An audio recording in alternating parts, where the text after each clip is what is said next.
আসসালামু আলাইকুম। আমি পলি লাইফস্টাইল ব্লগের নতুন আরও একটি ভিডিওতে আপনাদের সবাইকে স্বাগত জানাই। কেমন আছেন আপনারা সবাই? যে যেখান থেকে আমার ভিডিওটি দেখছেন আশা করি সবাই অনেক ভালো আছেন। আমরাও আপনাদের দোয়াই এবং আল্লাহর রহমতে আলহামদুলিল্লাহ ভালো আছি। এই গরমে কে কেমন আছেন জানি না, তবে আশা করি সবাই ভালো আছেন। এটা মনে করেই বলি যে সবাই হয়তো ভালো আছেন, তবে সবাই সুস্থতা কামনা করি, সবাই ভালো থাকেন এটাই আশা করি। আমার আজকের ভিডিওটি দুপুরে রান্না থেকেই শুরু করেছি। আমি ঢেঁড়স ভাজি করে নিচ্ছি। ঢেঁড়সগুলা ভাজি করার জন্য আমি ভালো করে পানি দিয়ে ধুয়ে পরিষ্কার করে নিয়েছি। ভাজিটা করার জন্য আমি ফ্রাই প্যানে একটু তেল দিয়েছি, তার ভিতরে পেঁয়াজ আর রসুন দিয়ে কিছু সময় নাড়াচাড়া করে ঢেঁড়স আর কাঁচামরিচ দিয়ে দিয়েছি। সাথে স্বাদ মতো লবণ এবং হলুদ দিয়ে ভাজিটা করে নিয়েছি।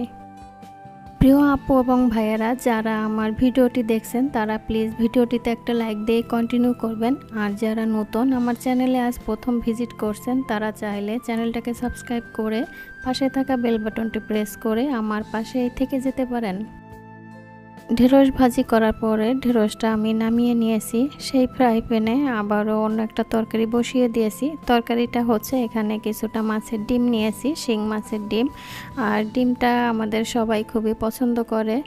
তো বাসায় আসার পরে কিছু বাজার করা হয়েছিল, সেটা আর শেয়ার করা হয়নি। এর ভিতরে মাছও কেনা হয়েছে। তো শিং মাছের ডিম হয়েছিল বেশ কিছুটা। তো সেই ডিমটাই আমি এখানে ভেজে নিচ্ছি। এই ডিমটা ভাজার জন্য আমি ডিমে শুধু একটু লবণ আর হলুদ মাখিয়ে নিয়েছি। তারপরে ফ্রাই প্যানে তেল দিয়ে এক এক করে ডিমগুলো সব ভেজে উঠিয়ে রাখছি। আর এইভাবে যদি ডিমটা ভেজে নেওয়া হয় তাহলে কিন্তু একটা তরকারির কাজ করে, শুধু তরকারির কাজ করে না, একটা তরকারি হয়ে যায় বললেই চলে। এটা দিয়েই অনেকটাই ভাত খাওয়া যায়। আর শিং মাছের ডিমটা সবসময় আমি এইভাবেই ভেজে নিই। শুধু শিং মাছ না, যে কোনো মাছের ডিমটাই এইভাবে যদি ভেজে নেওয়া হয় তাহলে কিন্তু খেতে খুবই ভালো লাগে। তো মাছের ডিমগুলো আমি উঠিয়ে রেখেছি, আপনারা তো দেখতেই পাচ্ছেন। এরপরে ফ্রাই প্যানে আরও কিছুটা তেল দিয়েছি। তারপরে তার ভিতরে পেঁয়াজ আর কাঁচামরিচ কুচি করে কিছু সময় নাড়াচাড়া করে নিয়েছি। আর এর সঙ্গে এখন যেহেতু পেঁয়াজের অনেক দাম, আর দাম হোক যাই হোক, খাওয়া কিন্তু কমই হয় না। পরিমাণ মতো না দিলে কিন্তু কোনো কিছুতে স্বাদ আসে না। তো যাই হোক, অনেকটাই পেঁয়াজ দিয়েছি। তার সাথে পেঁয়াজের পরিমাণটা একটু বাড়ানোর জন্য কি করলাম, কিছুটা গাজর কুচি করে দিয়েছি। তো পেঁয়াজ আর মরিচের সাথে একটু ভালো করে ভেজে নিয়েছি। তার ভিতরে ডিমটা দিয়ে দিয়েছি। কিছু সময় নাড়াচাড়া করে তার ভিতরে হালকা একটু মশলা দিয়েছি। কারণ কি, এই ডিমটা কিন্তু ভাজলে একটু শক্ত হয়ে যায়। তো ডিমটাকে নরম করার জন্য আদা রসুন সামান্য পরিমাণের একটু হলুদ গুঁড়া দিয়ে মশলাটাকে ভালো করে একটু গুলিয়ে নিয়েছি, সামান্য একটু জিরার গুঁড়া। তো সেই মশলাটাই ডিমটার উপরে দিয়ে দিয়েছি। আর দেওয়ার পরে তারপরে ঢাকনা দিয়ে ঢেকে দিয়েছিলাম। কিছু সময় একটু রান্না করেই ডিমটা নামিয়ে নিয়েছি। আর মাছের ডিম ভাজতে গেলে কিন্তু খুবই ছিটে, আমার তো খুবই ভয় করে। তো আমি যখন ডিমগুলা ভাজি তখন কিন্তু ঢাকনা দিয়ে ঢেকেই রান্না করি। আর যখন উল্টাতে যাই তখন আবার জালটা একটু কমিয়ে দিয়ে তারপরে ঢাকনাটা সরিয়ে ডিমগুলা এপিট ওপিট করে ভেজে নেই। ডিমগুলো আমি ভেজে নামিয়ে নিয়েছি। এরপরে কড়াইতে তো মাংস রান্না করছি। তো মাংস রান্নাটা ডিটেলস ওইভাবে আমি দেখাইনি। তো যাই করি আর কি, কড়াইতে তেল দিয়ে দারচিনি, এলাচ, তেজপাতা এগুলো একটু তেলের উপর ছেড়ে দিয়েছিলাম। তার ভিতরে সব ধরনের বাটা মশলা, আদা রসুন বাটা, জিরা গুঁড়া, ধনিয়া গুঁড়া, স্বাদ মতো লবণ, হলুদ, মরিচের গুঁড়া দিয়ে মশলাটাকে ভালো করে কষিয়ে নিয়েছি। সাথে একটু গোলমরিচের গুঁড়াও দিয়ে থাকি, অবশ্য আজকে আর দিইনি। এই তো তারপরে চলে এসেছি একেবারেই বিকালের ভিডিওতে। দুজনে একটু বের হয়েছিলাম টুকিটাকি কিছু কেনাকাটা করার জন্য। হুট করেই বের হওয়া, বাইক থাকলে যেটা হয় আর কি, যেই চিন্তা সেই কাজ, যখন ইচ্ছা তখন যেখানে খুশি সেখানেই বের হওয়া যায়। এখানে যে মহিলাটা কাপড়গুলো দেখাচ্ছে, এখানে 3 পিস আর 1 পিস। 3 পিস 500 টাকা বলছে, আর 1 পিস 250 টাকা।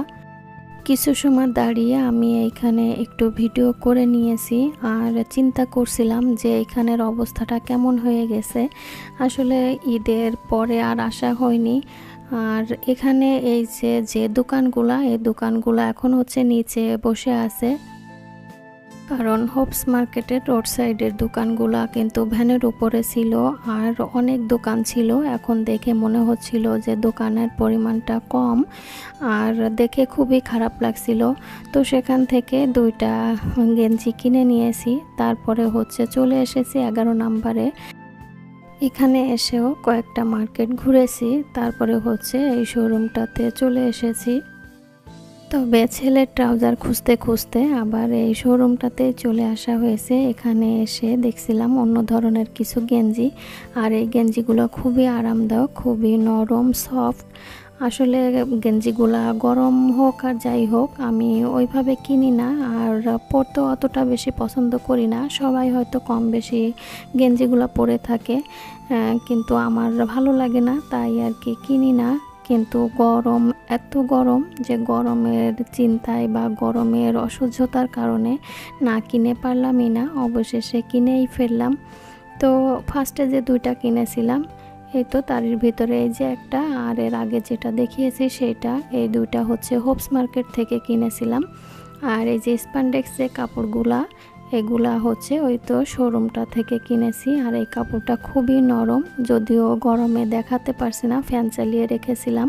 তো ফ্যান চালানো অবস্থায় দেখাতে গিয়ে হচ্ছে কাপড়গুলা বারবার শুধু বাতাসে উড়ে এলোমেলো হয়ে যাচ্ছিল। তো এই ছিল আমার গরমের কিছু টুকিটাকি কেনাকাটা। তো আজ এ পর্যন্তই, সবাই সুস্থতা কামনা করে শেষ করছি আমার আজকের ব্লগ। আল্লাহ হাফেজ, আসসালামু আলাইকুম।